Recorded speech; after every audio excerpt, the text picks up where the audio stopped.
Hi guys, hope you're doing well. This is the COT data video for the week beginning the 18th of August 2025.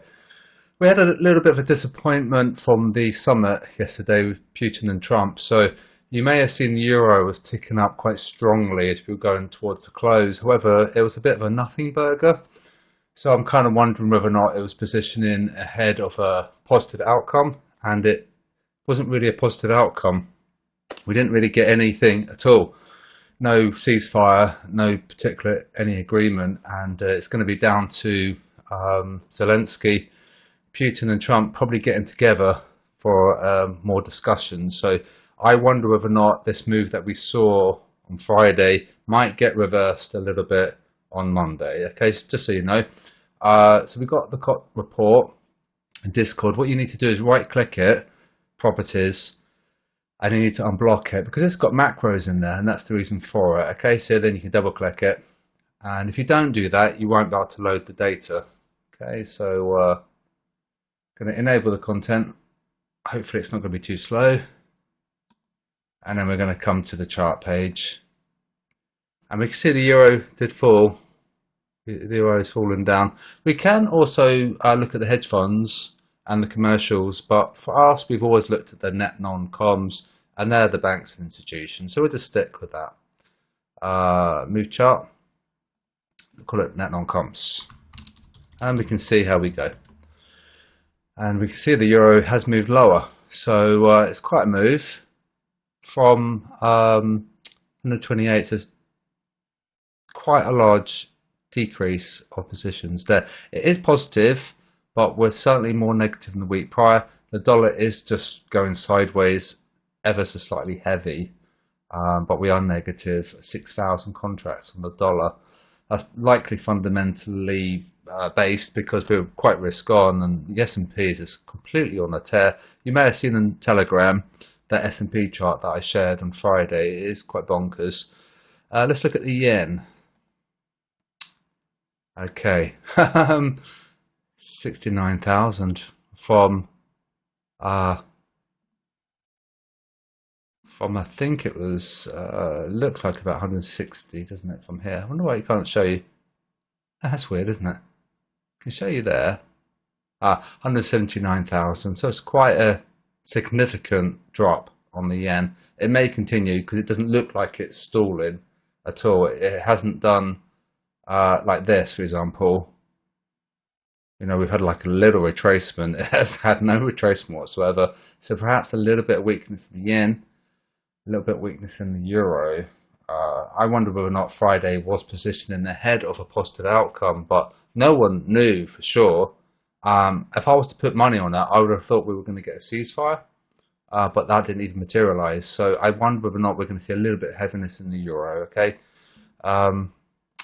Euro off, Aussie on. Oz has been chipping. It's been chopping a lot, and it's actually now falling fairly heavy.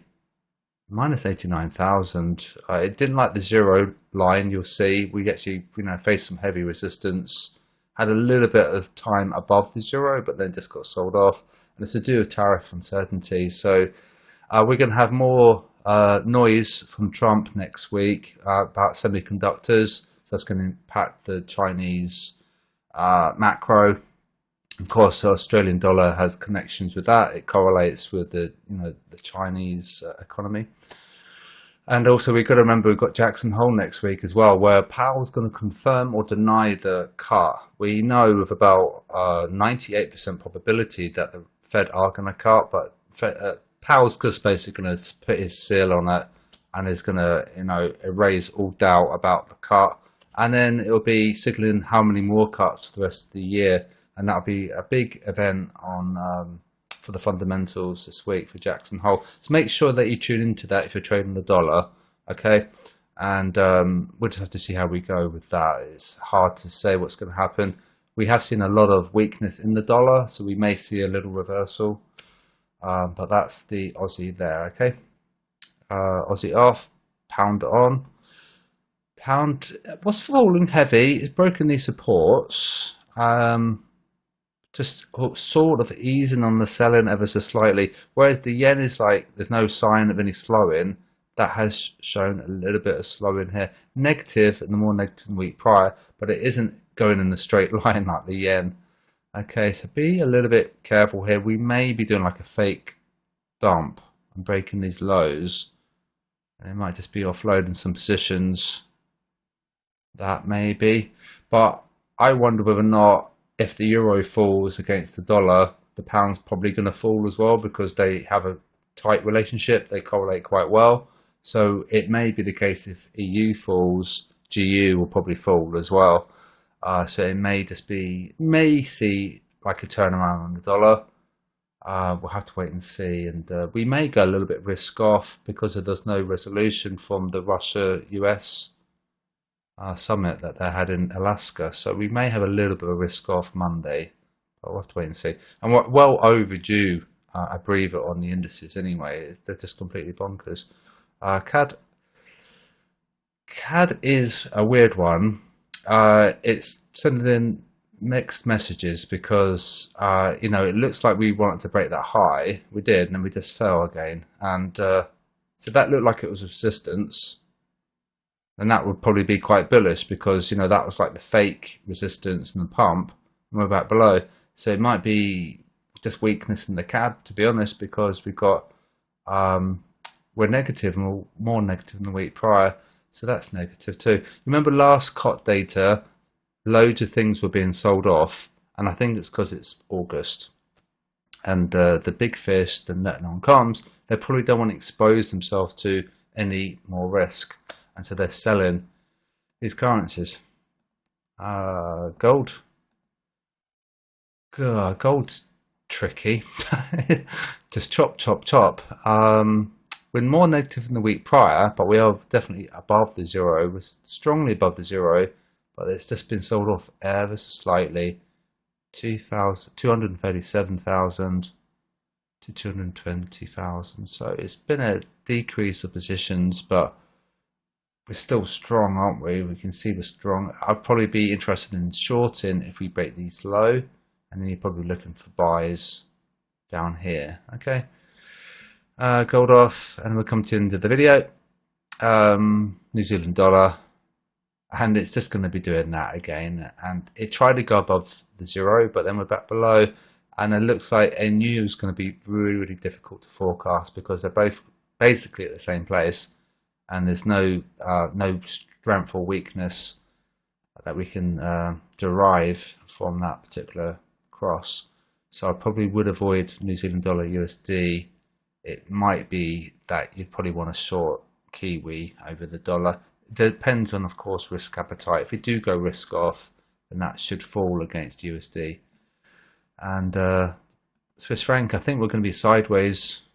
And we are. And I think we'll probably continue to be sideways for some time until we get some clarity from the Swiss National Bank. And I think they're just quite happy just to follow everyone else about interest rates. And just sideways, isn't it? So I think it'd probably just be sideways for a while. If we go above zero, it'd be interesting. If we break this low, it might get interesting, but currently we're just completely range bound on the Swiss franc. Okay, so that's the video. Hopefully you get time to watch the videos about the robots, and you know, they are there for you if you're in Discord, and you can unlock Discord for $5 a month. But however, you won't get a full Discord unlock. You'll get the majority of it, I think like 80% of it. But if you want the full Discord unlock, you'll need to go to the basic tier, which is $20 a month. So I think that's pretty good value because you get lots of signals and analysis and robots as well, and indicators all in Discord. And that's it. So what I was thinking I might do with the QDB sheet, I might throw that in onto a lower tier just to get people on board, and then see what you think about the sheet. If you like the sheet, then you can upgrade if you wanted to. So it's like a trial that I'm going to be doing, and I'm going to throw that in onto a lower tier. So if you go to the QDB bot tier for 1 month, I'll give you the sheet for free, and then after that month, then you need to upgrade you know, your sub. So I think it's a good, you know, value. $5 a month to unlock quite a lot of Discord.